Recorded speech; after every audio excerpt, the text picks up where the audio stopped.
atong law ni Moses. Sugo ni siya atong Passover. So karon, as his last Passover, Jesus changed the emblems used from the blood of the lamb and eating its roasted body to the bread and wine. Kato yung Passover sa una. Familiar na karon? Unsa ni ang Passover nga atong ginubuhat? It is unsa man? Kanya na lang na ako ikuan ang right term kung unsa gyud yung Passover. Si Jesus Christ ang pinaka kung kabalo mo ni yung pinaka misteryo sa tanan nga samtang nagpuntuan ko sa Ginoo ganina. Na-amaze ko taman-taman kay buin pa grabe giday ka perfect example giday si Jesus Christ sa una. Wala gid ko kabalo ni ani nga ingani day ang part day ni sa katong iyang pagbuhat sa katong tanan nga gisugot sa Ginoo kaning Passover. Now, in padari katong last nga Passover ni Jesus Christ. Mao ni iyang gibuhat. Tan-awon pag inato kung kanos ani ang last niya gibuhat. No? Kanos ani ani gibuhat. So, naya ko nadunggan itong prayer fasting niya 40 days. Pero tanaw na to kung mao ba gito. No, i-discover na to. Kanang isang kitang tanan, discover na to ang tinuod. Kanos ani nga Passover, kanos na or gina-exercise bagid ni naton tud karon. So, memorial of his death. Memorial of his death by crucifixion. Jesus did not abolish Passover. He merely changed the emblems. Kanang emblems kana bang symbols or kanang kuan, kanang symbolism nga kung saon na ang Passover kinahanglan og sheep lamb iyang dugo mo tong kuanon sacrifice tanan tas mo to ikuan nato or symbols used. All the apostles gi-change sa Jesus Christ and true Christians of the first century true church observed it on the 14th day. 14th day gihapon katong pagkamatay ni Jesus Christ pag-change kay niya katong iyan ang giusab ang katong Passover. Gihapon ni siya gina-observe siya sa true church every 14th day of the first month of the sacred calendar. Trace back balik gihapon. So ang kaman sa Ginoo mao ni. So ang ihang day nga mao pagbuhat niya ni wa gyud gihapon na usab bisan og namatay na si Jesus Christ. Bisan sa iyang kapanahonan ang ihang pag-celebrar sa Passover is the same day which is the 14th day of the first month. It is now a memorial of Christ's death. Kung saan na lahi ang Passover sa panahon, karon ang meaning sa Passover nga ginabuhat na karon, it is the in memory or the memorial of Christ's death na siya. Mo ni ang essence karon sa tuwa. So, reaffirming year by year, ano na to, year by year, no? Dili adlaw-adlaw, dili weekly, on its anniversary, the true Christian's faith in the blood of Christ for the remission of his sins and the broken body of Christ for his physical healing. So, according to Ezekiel chapter 8 verse 15, iyan na ning nakuan ba? Iyan na ning napursidaan. Imagine, kani si Ezekiel baya panahon sa Old Testament pa baya ni. Wala pa baya ni sa kuan ni Jesus Christ. No kaning Passover. Mao na ni karon ang isa sa mga kuan sa Easter Sunday. And siya, he said to me, do you see this Son of Man? You will see things that are even more detestable than this. Word kaning ang pagbuhat daw niya ni more detestable daw kumbaga kung sa una ang kaning nga klase kabugaton nga sala is ingani kagamay, ang kani daw nga sunod nga buhaton mas dako pa gid daw ni nga sala, more detestable. Unsa ni nga sala ang gibot pasabot niya? He then brought me into the inner court of the house of the Lord, and there at the entrance the temple between the portico and the altar were about 25 men, Ezekiel chapter 8 verses 15 to 16, with their backs toward mo ni karon ang buot pasabot niya kani nga klase nga sala, mali nga binuhatan nga more detestable. It is with their backs toward the temple of the Lord, abang niyuko ba, and their faces toward the east. Asa gali mo rise ang sun dito sa east. So Easter Sunday kung sa ibuhaton sa kasagaran na custom sa mga tao, bitugat musugat sayo sa buntagon, di ba? Sugat. Oh, na mo ning gipakita sa Ginoo sa kapanahon nga Ezekiel ba, ingon siya nga, do you see this Son of Man? You will see things that are even more detestable. Katubang parang ipakita man sa Ginoong si Ezekiel nga kaning mga binuhatan mo ni mga sayop, pagkuan, pagsimba sa mga idols, guban pa. Pero ningon siya, napagi mas detestable ani nga buhaton sa tao pag abot sa panahon. Iwali pag abot sa panahon ba? Wala pa ni siyang panahon na panahon ng pagipakita pa ni siya, gipa-foresee na vision yung ipakita. And it is with their backs toward the temple, baliko na ako, of the Lord, their faces toward the east. Sugat, they were bowing down to the sun in the east. Kinsa ilang gikuan, kinsa maning sun? Si Baal. Si Baal. Kinsa ang iyang asawa? Ishtar. Si Ishtar. Mo na sagaran ginabuhat ba ya? Sadly, pero mao gini siya ang gingon sa Biblia. Kanang pagsugat di. Lain din nga meaning no.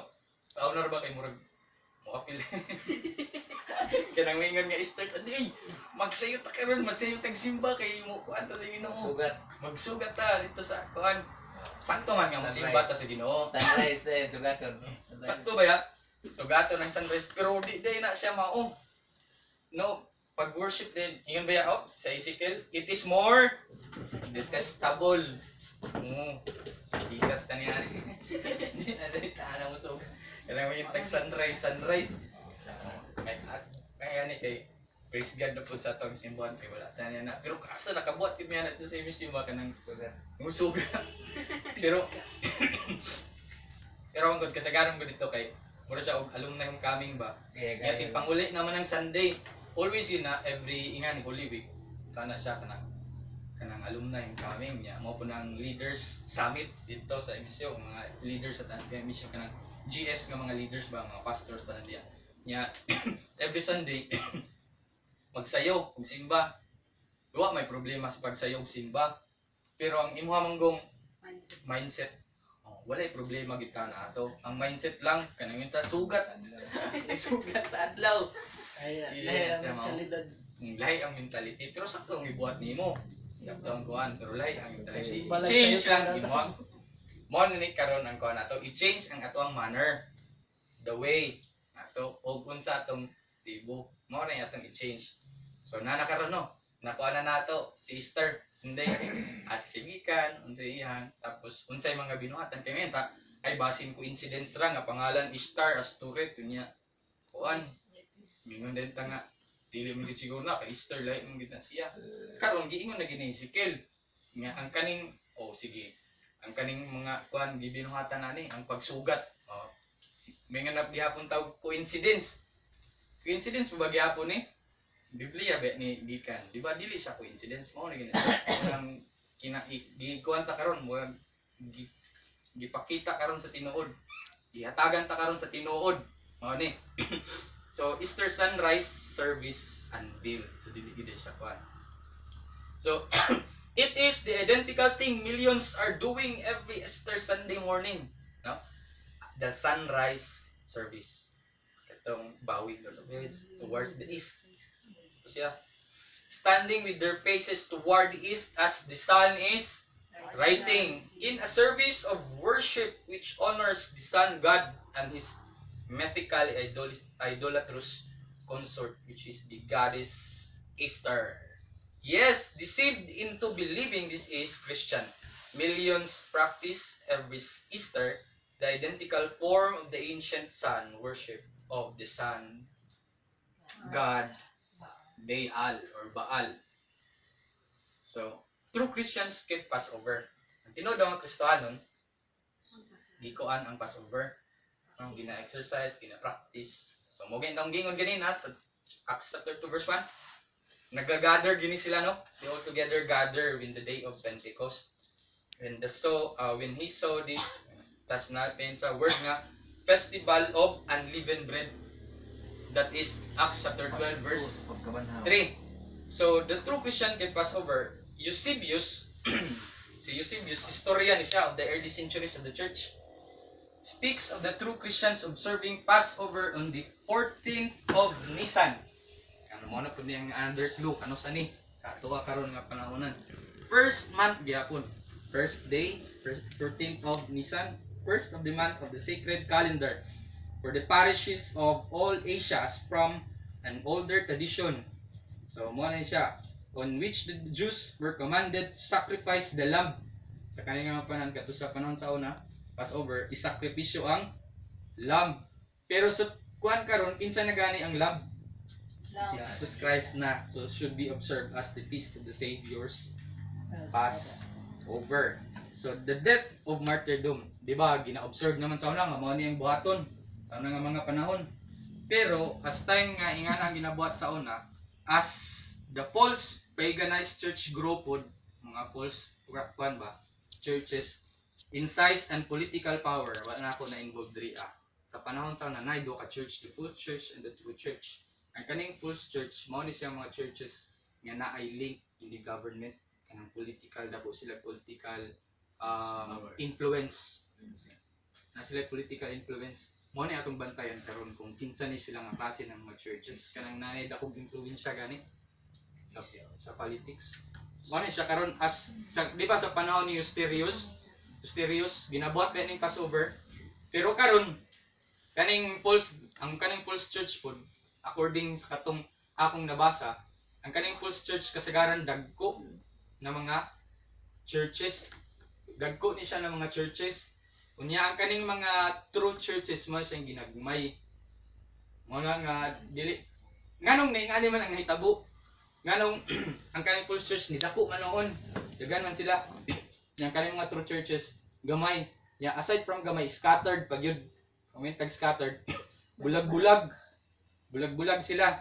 mo ni siyang history nganong inganang nahitabo sa panahon manggod nag-decrease siya during the 4th century nag-impose nga naay death sentence tanan Christians nga mag-keep sa God's Sabbath, Passover, guban pa God's festivals. Ibalik atong gina-practice ba after Jesus Christ katong sa mga true church? Nanagan ba ato sila? Sa tinud-anay kung atong basahon gid ang Biblia. Nanagan ba yan? Expand ba sila taman-taman? Pag-evangelize nila Paul, nila Peter, guban pa. Nanagan eh.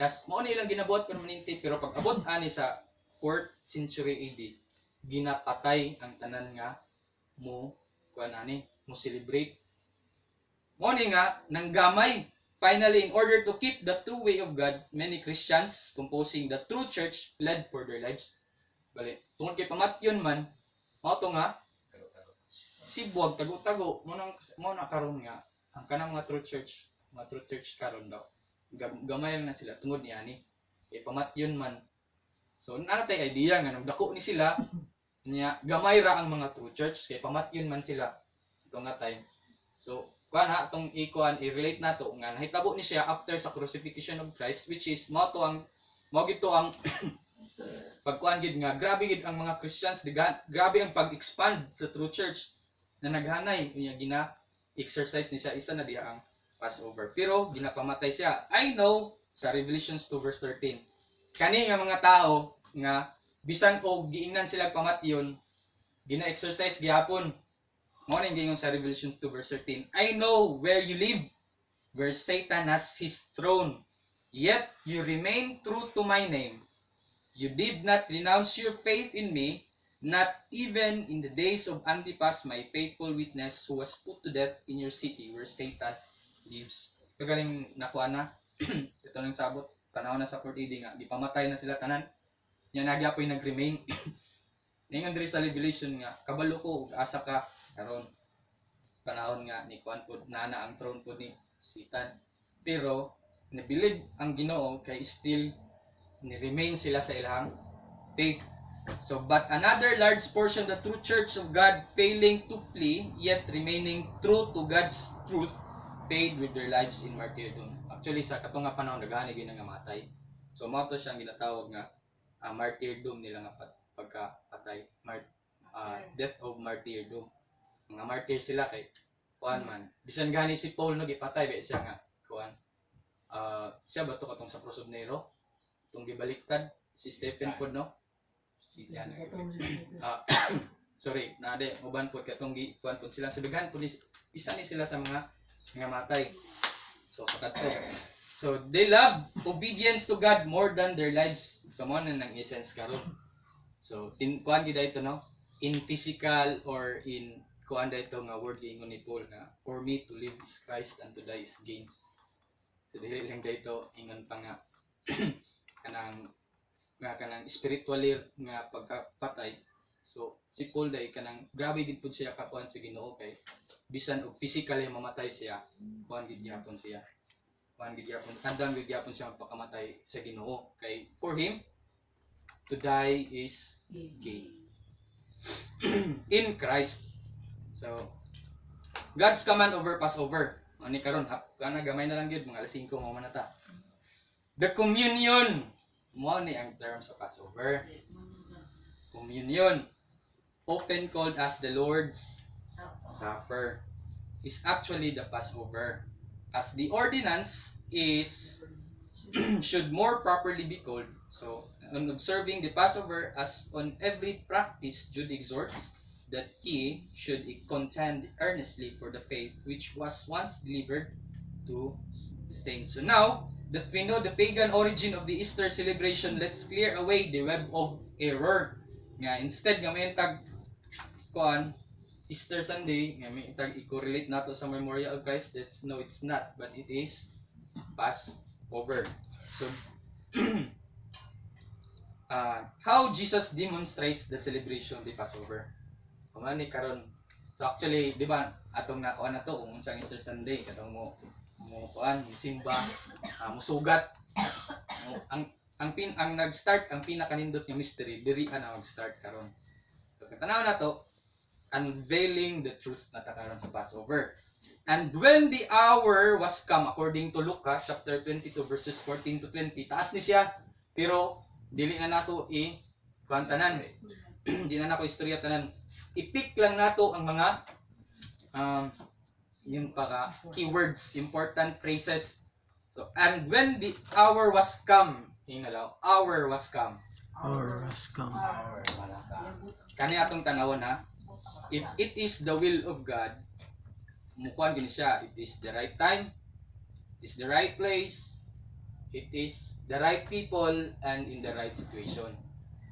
Diba? Hindi kina nato kuanan. So, and when the hour was come, Jesus sat down. Nang umabutay ng panahon ba sa ato pa ikuan kung unsa ni nga panahon yang pasabot. And he took the bread, gave thanks and broke it and gave unto them. Mo na ni karon ang katong supper. Unsa ibot pasabot niya and the hour was come? Unsa ni nga time? Mo na ang pangutana karon. This is my body which is given for you. Do this in remembrance of me. So meaning ang Passover, ang kanidang gibot kuan ni Jesus Christ, dapat ato gining ibuhat in remembrance of him. So Jesus Christ. So unsa dayto? Notice that it was when the hour was come that Jesus introduced the unleavened bread and the wine. There was a definite time, a definite hour when he held these ordinances as an example for us. Actually, katong nga time nga in the hour has come, mo na siya ang time nga ikuan na siya ang time before siya mamatay, di ba? Last Supper. Actually, before ang iyang pagkamatay, mo ni ang Passover nga gina-celebrate nila. So, kuan mo, grabe ka. Yun pa, ang tanan nga sitwasyon, ang tanan nga nahitabo sa Biblia, naa siya'y kuan, hidden nga truth. Nga kinahanglan nato nga tanawon. So, ang gibuhat din niya ani nga time, mo na ni during na, ang Passover din siya. Yearly nga practice. Mo na karon, ang Passover sa una, lahit na karon sa ato. Mo na to ang communion. No? During that time, gibuhat niya, instead nga, katong usual nga ilang ginabuhat, lahi ang gibuhat ni Jesus Christ, nausab naman. Mo na to karon ang emblem, ang symbol, which is the bread and the wine. Yan po siya. This do in remembrance. Meaning, ang word he commanded them to observe it. Yan siya, this do. And why? Anong buhaton na to? In remembrance of me. Kinanglan din nato nga buhaton. And said Jesus, he instituted this New Testament way of keeping the Passover on that tragic night, the very eve of his death. So, nausab na, dito na din nag-change ang Passover. ang traditional nga Passover sa panahon kadto sa mga Israel ug uban pa nausab na sa panahon ni Jesus Christ before siya na matay. So kuan mo na to karon. So now Jesus demonstrate how it's being done tong Passover. So as you know, the Passover is 2 days. Mo tanawa, word nga Passover. Mo ni siya ang mga isa sa mga ebidensya nga katong hour nga giingon sa katong ganina nga verse, mo na siya ang hour nga Passover. As you know, si Matthew biya nga giingon, is the Passover is 2 days away and the Son of Man will be handed over to be crucified. No? Amazing kayo. Kung katong nang kuan ko ganina, mo ko grabe ka. Kuan grabe ang mystery. Nang abi na ako nga nakuha or na ako anang nadunggan ang tanan mystery sa pagkamatay ni Jesus Christ. Unknowingly, paday na ako na discover ang kaning Passover before sa crucifixion ni Jesus Christ. And which is related karon sa atong ginabuhat Easter Sunday, no? Passover din dapat ang buhaton. While they were eating, Jesus took bread mo na din. Ato ba yang na istoryahan din sa first Sunday na ako sa pag sa inyo sa puwan pulo sino nga correlated diya si Matthew, Mark, Luke ug si John. Nga ang tanan nilang ipangkuan is mo na siya ang gospel ni Jesus Christ. So so mo ni nga katong Luke na kung gipakita ganina, mo ni kibali ang katong namang mga detalye nga wala dito sa uban pero naa dito sa Pikas. So karon gikita gid diri nga katong hour has come nga giingon ni Luke, mao to ang panahon sa yearly nga Passover nila. Nga which is gibuhat ni Jesus Christ. 1 Corinthians chapter 5 verse 7 yun siya. Get rid of the old yeast. Ang buto sa bot-ani katong karaan ba nga pagkuan. So that you may be a new unleavened batch, leavened bread maguto sa una. Pero na unleavened na siya, meaning wala na ipatubo. As you really are for Christ, our Passover lamb. Kung saan na kinahanglan og sheep, nga mo i-sacrifice, karon mo need na. Kay na may Passover lamb na to, which is Jesus Christ. Nga mo i-sacrifice sa iyang panahon. Christ as our Passover lamb. In Matthew's account, ang Matthew ito itong ibasa kanina, the Bible shows that this ordinance was at the very time of the Passover. Panahon gito siya sa Passover. As they were eating, Jesus knew that his time had come and he was our Passover sacrifice for us. So, the Passover had always been held on the eve, gabi gali ni siya, of the 14th of God's first month. Ato kani, ikaw no? Ano sa gid kaning 14th day of God's first month. So, or according to the sacred or Jewish calendar, so may research, it was the night of the final and last Passover supper that Jesus introduced these New Testament emblems, which is the unleavened bread and the wine. So, mo na ni ang bago nga symbol karon, the unleavened bread may patubo og wine. Pastillas man na karon sa to ano? O pastillas. Tiyas ka diaron. Pastillas. Og wine in place of the lamb that was always slain annually. So dili na kita mo patay karon. Kani pa gid ang pinaka-amazing sa tanan. Kabalo mo, di ba, Passover is before the crucifixion of Christ. No? Katong Passover niya. Kabalo mo unsa gibuhat ni Jesus Christ after sa pagkuan niya sa Passover. Pud mo kabalo ako pud karon pa. Kabalo na ta pero wa ta kabalo nga mao to ang misunod. Before sa katong before gid namatay si Jesus Christ katong sa after sa Passover na siya gibuhat. Mo ni ang ordinance of humility. Kaning ordinance of humility, familiar mo sa gibuhat ni Jesus Christ. Katong gihugasan niyang tiil sa iyang mga disciple. Nakabalo mo niya na nga gibuhat ni Jesus Christ after pagkuan niya atong Passover. Grabe si Papa. Praise God. Praise God. Karon pa ako kabaluan ni nga nabuhat ni Jesus Christ after pagbuhat niya sa Passover. Right after yun, sa paghuman nila atong pagcommunion, nagkuan si Jesus Christ. Which is the ordinance of humility in giving us their accounts. Matthew, Mark, Luke describe the taking of the unleavened bread. Pero si John, no? Diba, kuhan nindot kini, dili lang isa ka account atong tanawon. Tanaw nato kang Mark, nga part, katuningan siya nga, iyang gi-clarify nga katunga time Passover.